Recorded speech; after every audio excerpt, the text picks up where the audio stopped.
Olá a todos, no HSVcast de hoje vamos apresentar nossos especialistas Dr. Guilherme Arlacon, Dr. Daniel Lag. Acertei o sobrenome? Sim, isso aí.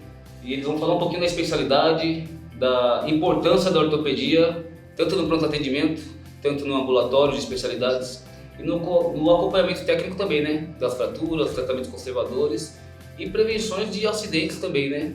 Do paciente. Ok? Doutor Guilherme, pode iniciar. Onde o senhor se formou? Tudo Quanto bem? tempo de formação? Vamos lá, eu sou o Guilherme Arlacon, sou médico ortopedista. Eu sou formado pelo Hospital Municipal Antônio Giglio, em Osasco, né? Fiz ortopedia lá. Fiz faculdade na Universidade da Cidade de São Paulo.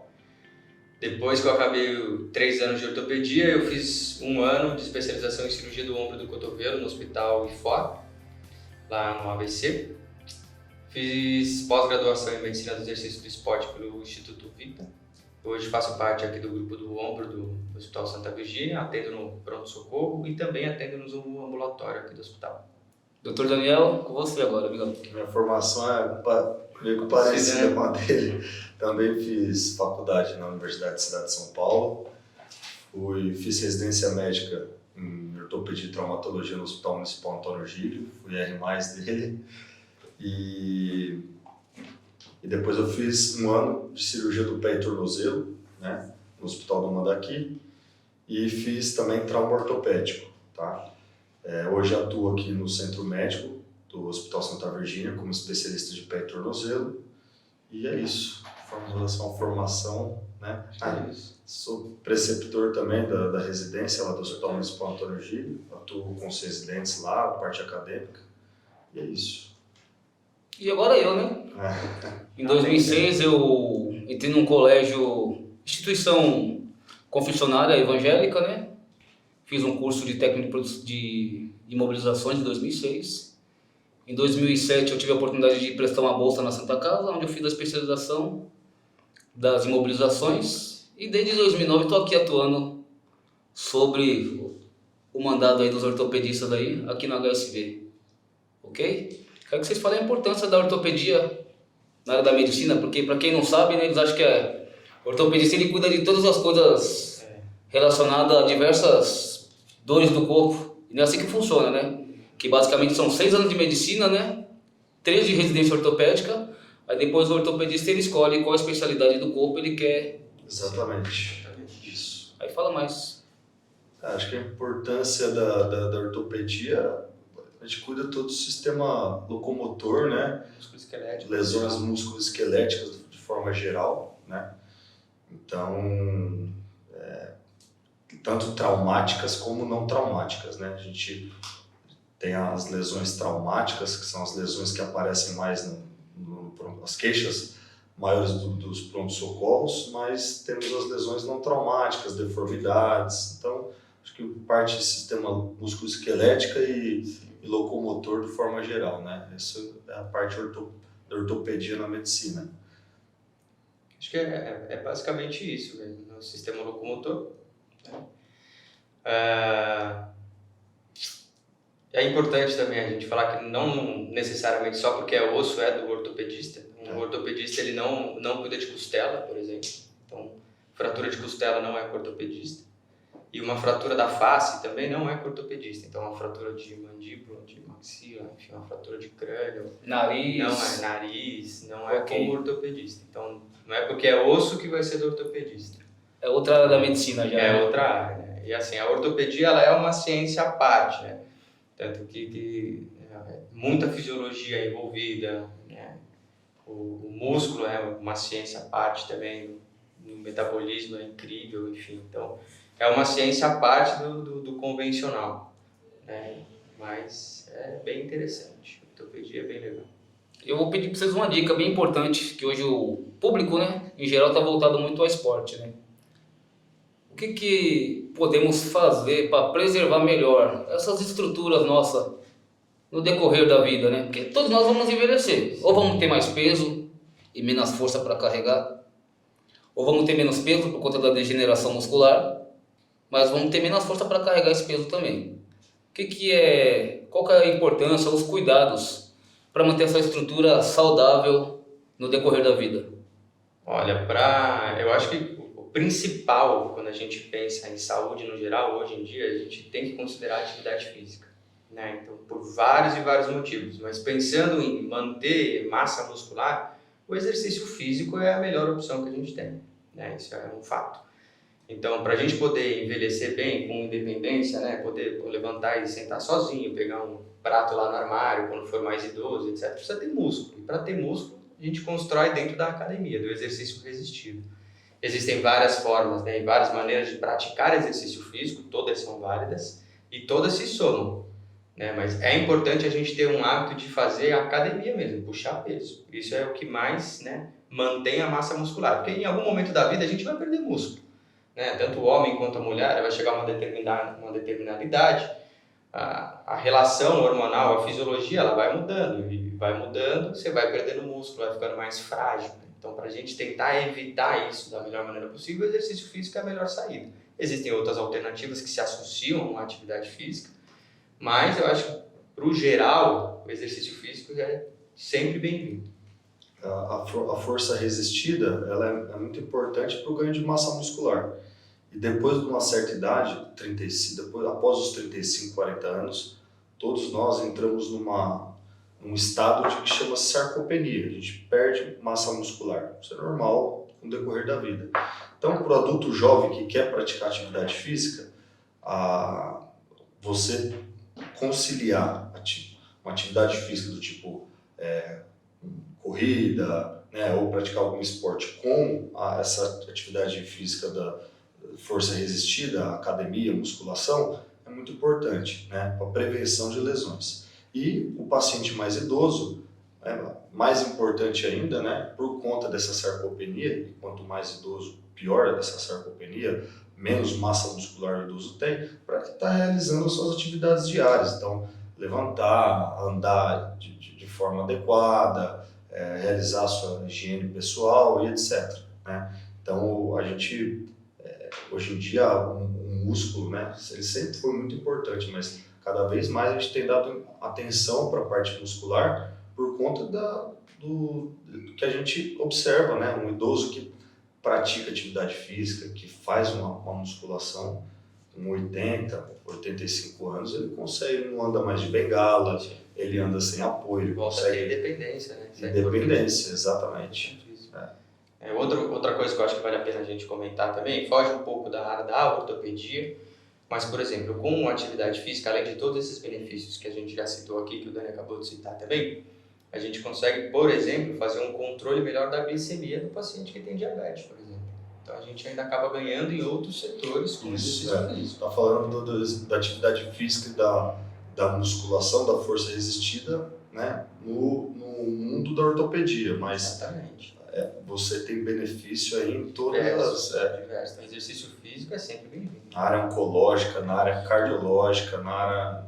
todos os âmbitos aí da medicina. Exatamente. Então esse é o segredo, então. O segredo é treinar. Mais saúde, Tem que com mais exercício, mais atividade física, menos visita aos especialistas. Exatamente. É isso mesmo, esse é o segredo. Exatamente. Vamos treinar. Sim, com certeza. Você não precisa ir no médico. E especificamente, Dr. Guilherme, na preservação do ombro, porque às vezes a força resistida, né, muito exercício, ou muita atividade profissional, isso aí pode desgastar a articulação e até Pode. né, Então. trazer o paciente ao pronto-socorro para procurar vocês aí. Exatamente. Com dor que, não caí, não bati, acordei simplesmente assim. E aí, como é que é nesses casos aí? Então, é até interessante, essa aí é a queixa mais comum que a gente pega no ambulatório, né, ou queixas do ombro em geral, que é a dor no ombro. Então, quando a gente pensa em exercício físico específico para o ombro, a gente precisa fortalecer estruturas importantes que a gente chama de manguito rotador.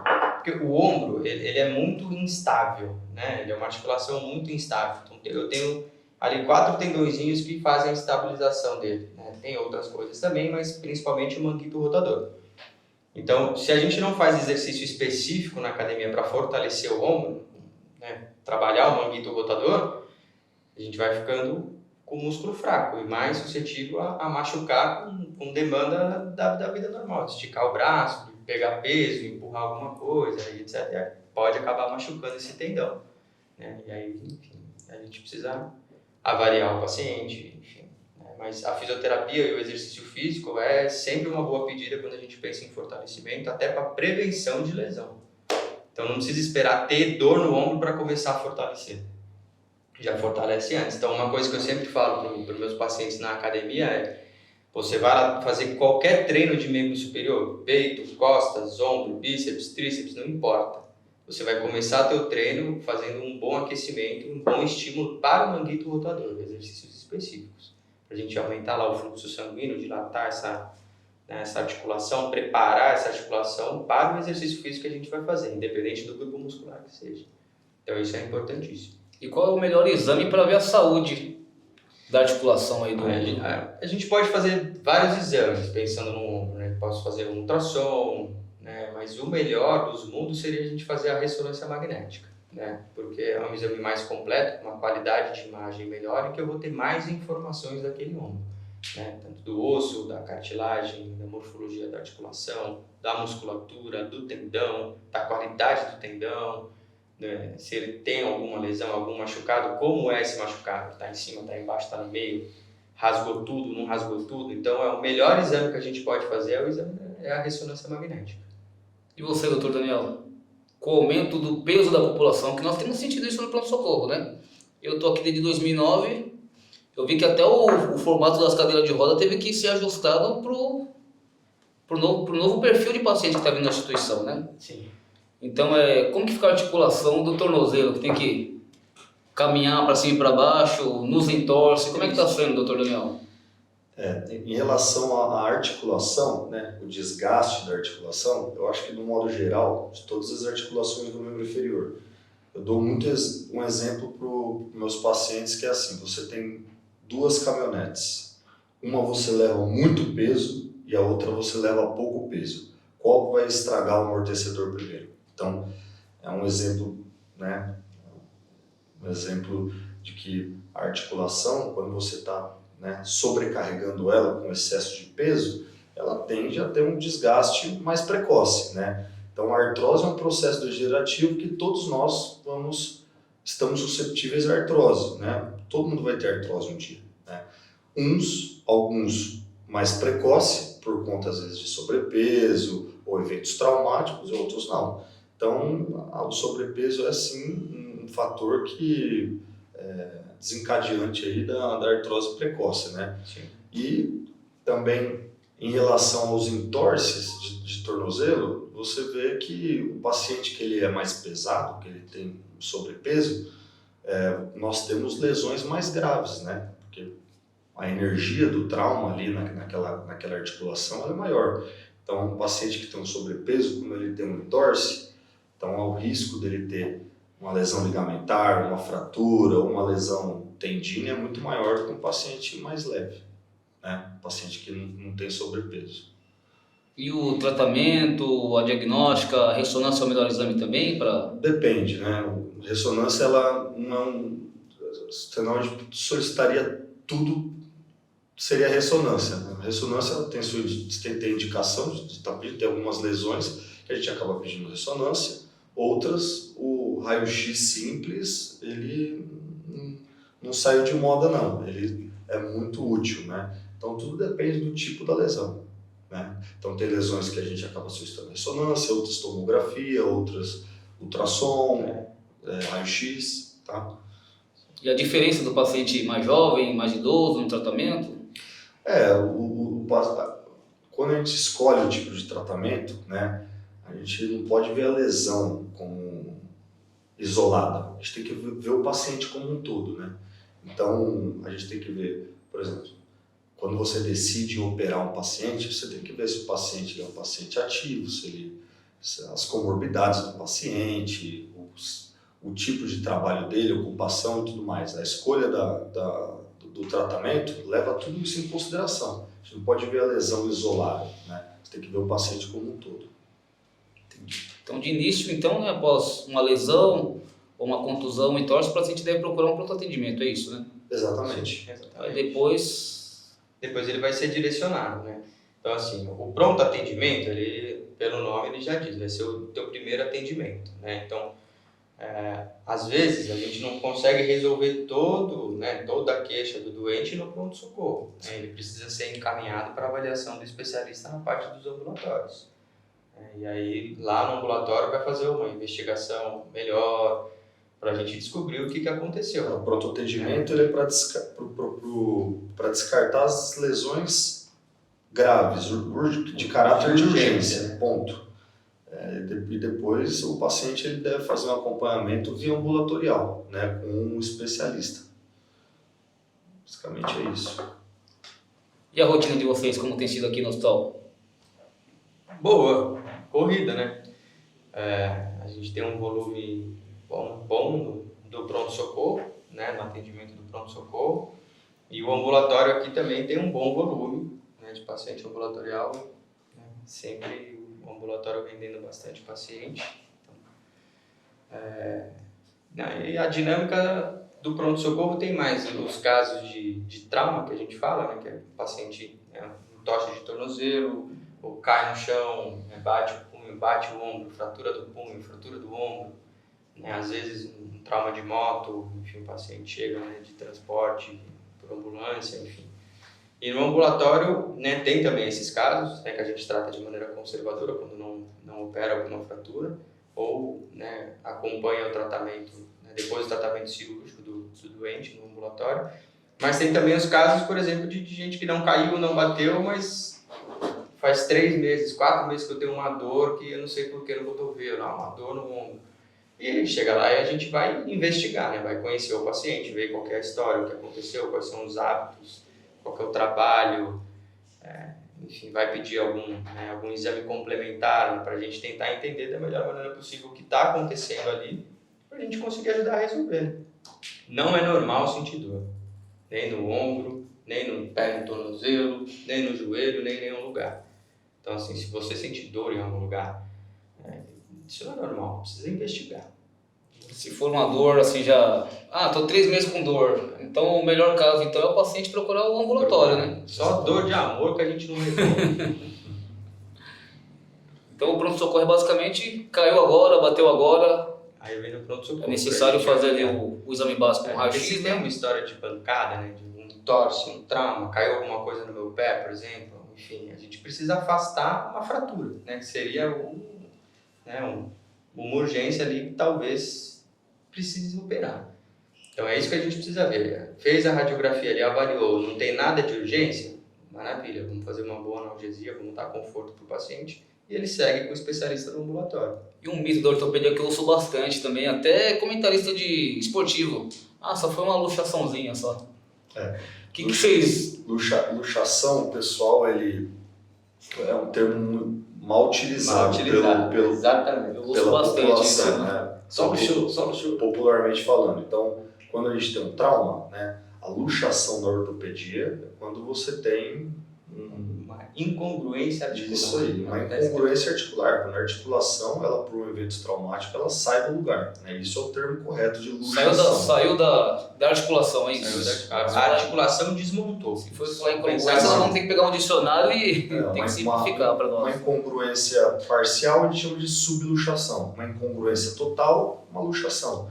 Então esse é o termo correto. Né? Quando às vezes não tem fratura, fala, então foi só uma luxação? Não foi luxação.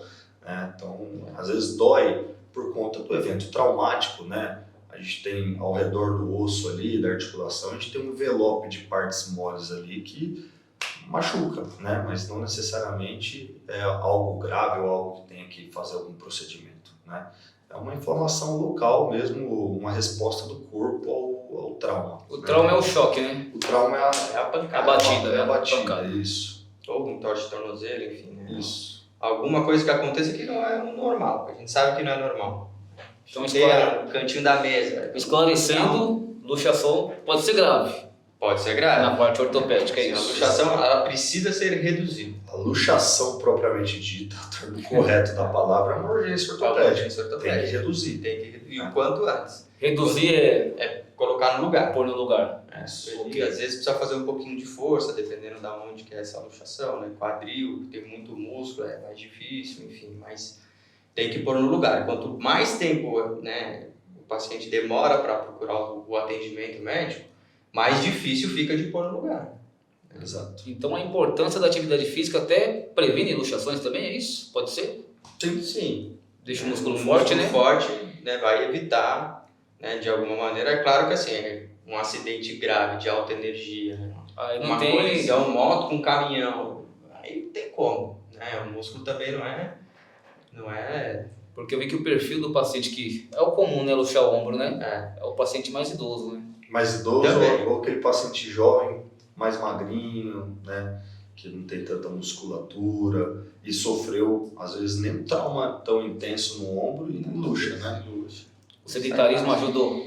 Com certeza. Assim, se você tem músculo forte, a probabilidade de você ter uma luxação é menor. É menor, mas pode ter. Mas pode ter, não é exclusivo, né? Mas Algum outro mito que vocês lembrem aí, que o pessoal fala muito? Estalar os dedos, atrapalha da artrose, da artrite, da... isso é mito, né? É O mito. doutor Guilherme É mito, sabe isso aí é explicar mito. melhor isso. Assim, o estralar dos dedos é ar dentro da articulação ali.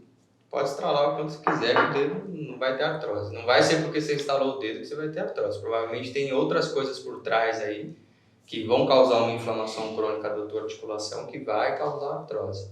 Mas não é porque instalou o dedo que vai ter artrose. Agora um tema agora que é bem comum também, viu? Como eu já somos um hospital desde 1916, né? Tem chão. Então vem muito idoso aqui. E o que vocês recomendam para prevenir acidentes domésticos? Que ocorre bastante, viu? No caso do idoso, além de toda essa parte de fortalecimento, né, a parte de propriocepção, que é equilíbrio e tudo mais, que um idoso que ele é ativo, que faz alguma atividade física, ele tem essa propriocepção e tem uma musculatura mais enrijecida, mais fortalecida, vamos falar assim, né? Isso melhora a marcha, melhora a deambulação, melhora para ele fazer as atividades dele. Mas em relação na residência, dentro de casa, né, a prevenção de queda. Então, automaticamente, não tomar cuidado com os tapetes, né? Os tapetes. Sempre, dependendo no banheiro, corrimão, até para ajudar. Então é importante instalar alguns a gente vê equipamentos no banheiro. Exatamente, o que a gente mais vê também dentro do banheiro, aqueles tapetes antiaderentes também para evitar queda. A gente vê muita fratura de fêmur por queda no banheiro. O idoso vai sair ou está dentro do box, né, e acaba caindo no banheiro, escorregando. Então esses tapetes antiaderentes, né, dentro do banheiro, ela ajuda bastante. Fora os corrimões, acessórios de modo geral para ajudar aí tanto se levantar e a se locomover dentro de casa, né? Assim, né? Nem todo idoso ele vai fazer exercício físico também. Isso é uma realidade que a gente sabe que a gente tem no país. Então, uma sugestão que eu acho válida também é a supervisão do idoso, né? Também. A gente sabe que tem algum, né, dependendo da idade da pessoa, enfim, existem algumas limitações que não tem o que fazer, entendeu? A pessoa já está... É que o idoso ele não quer dar lá trabalho, nos gente. 90 e tralala, Ele não quer dar trabalho. vai ter a limitação, então tem que ter supervisão. Então, ele vai tomar um banho, né? Não é com porta trancada, de preferência, né? Alguém ali junto, nem seja para ver se está tudo bem, se escorregou no sabão, caiu o sabonete, vai abaixar, pegar, cai, enfim. Então tem que ficar de olho, né? Se ele não é um idoso tão independente assim, precisa ficar de olho porque o nome já diz, é um acidente, e acidente acontece. Então, primeiro é, se possível, estruturar o banheiro, então, né? Um banquinho para tomar banho, para auxiliar, né? Casa, no modo geral, né? Eu acho que no geral, eu acho que o mais importante é fazer exercício. Porque aí, pelo menos, a gente garante que ele vai ter o mínimo de independência e força, que melhora equilíbrio, melhora um monte de coisa, né? Pô, ele não consegue fazer exercício, não tem como melhorar isso daí. A gente vai tentando arrumar essas outras coisas. Então, corrimão ajuda, né? Um tapete antiaderente ajuda. Até a iluminação à noite, que o idoso acorda à noite, vai fazer xixi, enfim, se tiver uma meia luz, alguma coisa assim, que ele consiga enxergar o caminho, senão, né? Já atendi idoso que acordou para fazer xixi, estava tudo escuro, tropeçou no chinelo, caiu, quebrou o pulmão. Entendeu? Olha só. Isso acontece. E é mais comum do que a gente possa imaginar, É né? mais comum do que a gente imagina.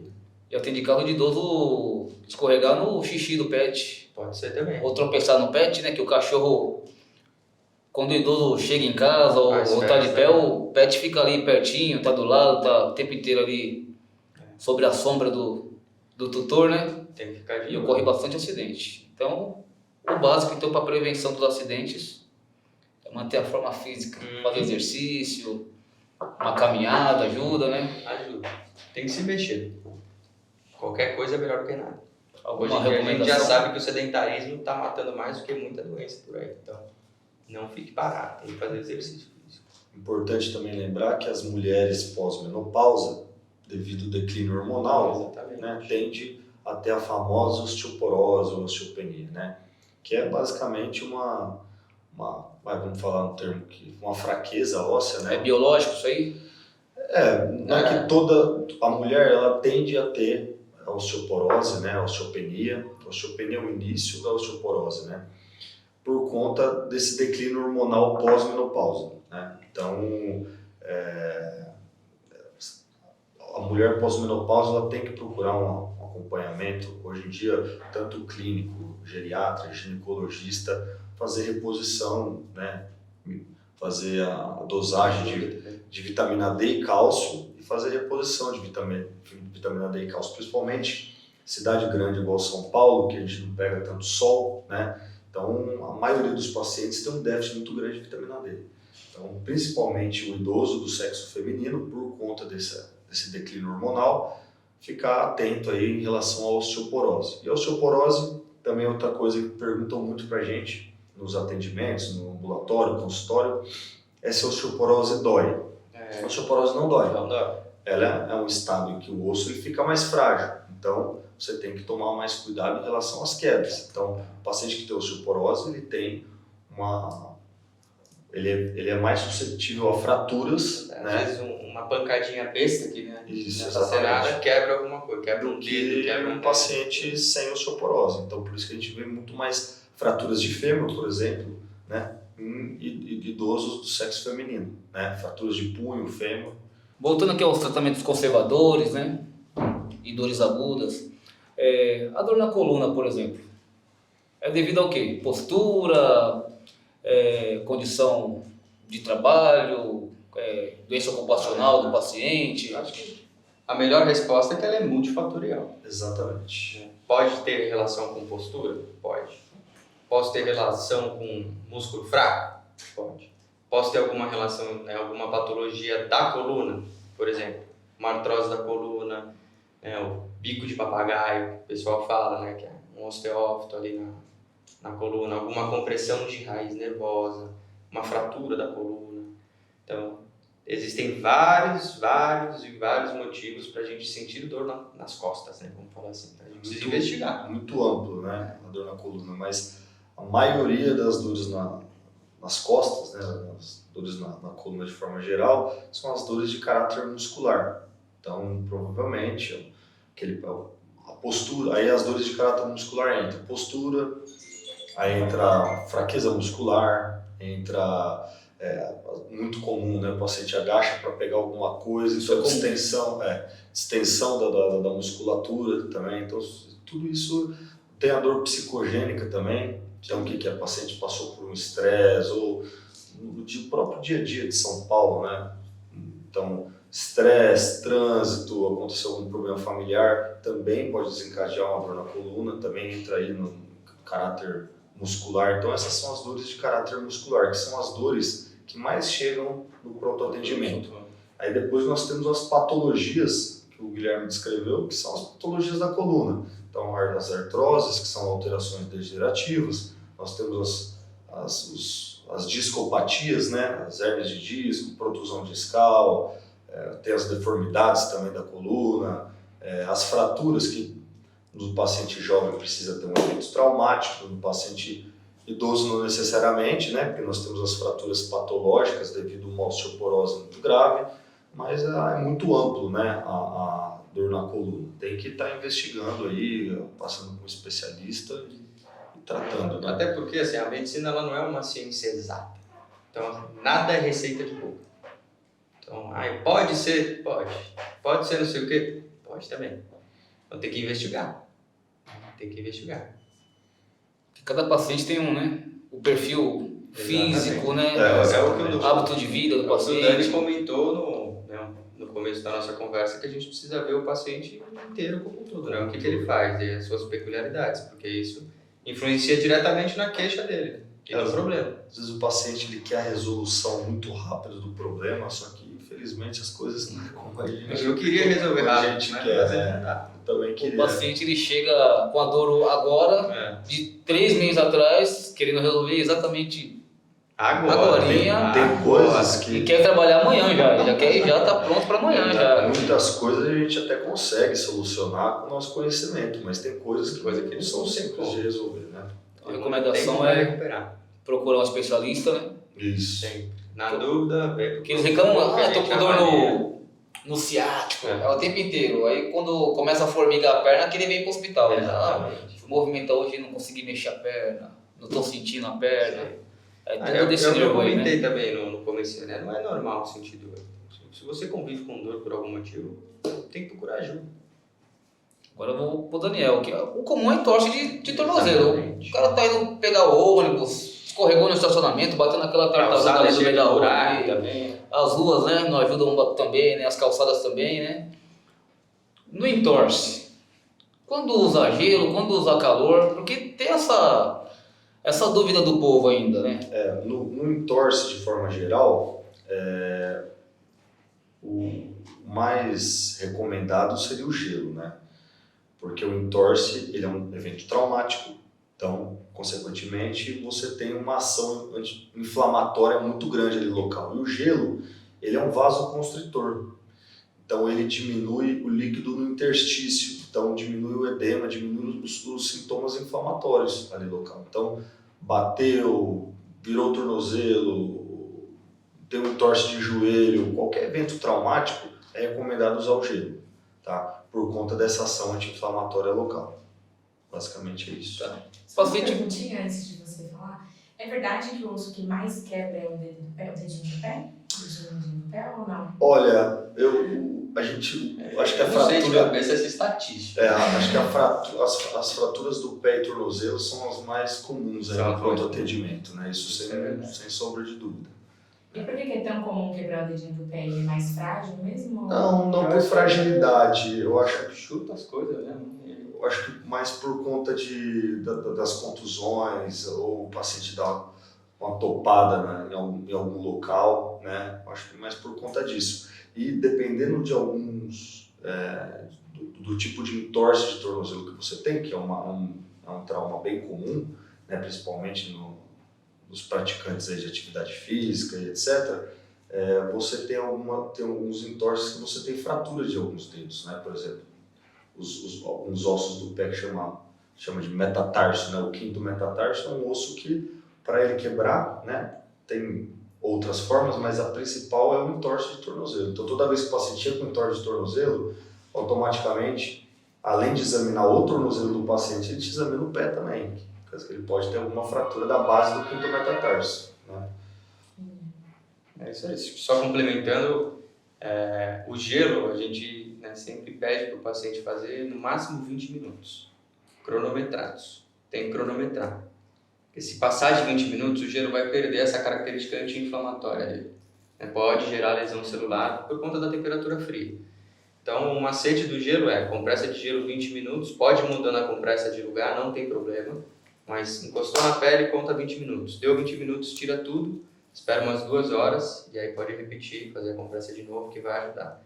Quando a gente pensa em fazer a compressa quente, aí é o que a gente chama de lesão mais crônica. Isso, uma dor crônica. Então, tem uma tendinite que não melhora de jeito nenhum, tem 6 meses. O gelo talvez não te ajude tanto. Talvez a compressa quente ajude mais. Então, essa é a diferença que a gente usa aí. Torceu o tornozelo, fez gelo, desinchou, passou 2, 3, 4, 5 dias, a dor continuou. O que o paciente deve fazer?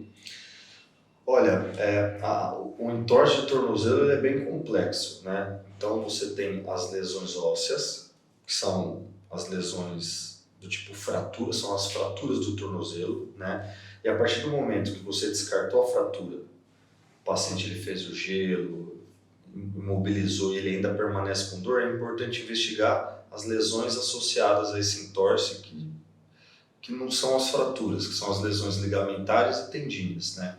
Então nós temos diversos ligamentos no tornozelo, tá?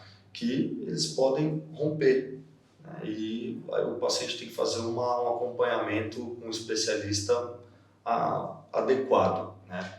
Para evitar que ele evolua com problemas mais sérios aí no futuro. Então o paciente ele tem um entorse, ele tem uma lesão ligamentar lateral, é importante que ele faça o repouso adequado, que ele coloque a imobilização adequada, que ele depois faça uma reabilitação importante aí do tipo fisioterapia, né? Para evoluir, que ele principalmente, vou falar um problema mais comum que o paciente tem, que ele evolui quando tem um entorse, que é a instabilidade. Então, ele teve um entorse, virou o pé, aí ele não procura um ortopedista e depois ele começa a ter entorses de repetição. E isso se enquadra numa patologia que chama-se instabilidade ligamentar do tornozelo, né? E isso é uma coisa importante. Então, é muito importante a identificação da lesão ligamentar e o tratamento adequado, tá? Para o senhor, doutor Guilherme, tem pacientes, principalmente mulheres, elas procuram às vezes, não consigo pentear o cabelo. Que músculo que é responsável por esse movimento? Pegar as coisas no paneleiro, tentar estender uma roupa, fazer o básico. Tem pacientes que não conseguem fazer mais o básico. Tá, a gente precisa investigar, nesse caso, o que está acontecendo, né? Porque assim, eu posso ter desde um quadro de uma tendinite, uma inflamação da musculatura, até uma lesão total desse tendão com comprometimento mais importante. Então a gente sempre pensa nisso, a gente começa do mais abrangente para depois pensar no mais específico, né? Então a gente sempre pensa em algum acometimento da cintura escapular, que a gente fala, que compreenderia toda essa parte aqui onde tem, né, a escápula, omoplata, igual o pessoal falava antigamente, enfim.